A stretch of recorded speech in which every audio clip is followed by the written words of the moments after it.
બોટાદ જિલ્લાના ગઢડા તાલુકાના માલપરા ગામ પાસે બે કાર વચ્ચે અકસ્માત સર્જાયો હતો, જેમાં બે લોકોને ઈજાઓ થઈ હતી।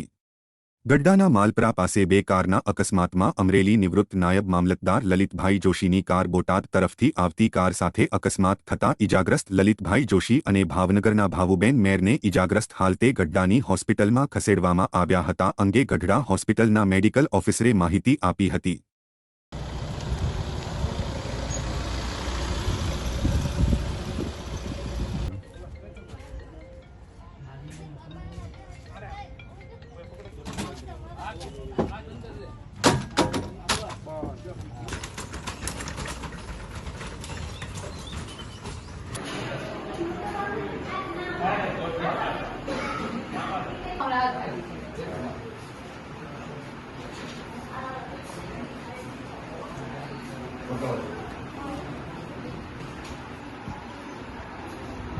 Mobile number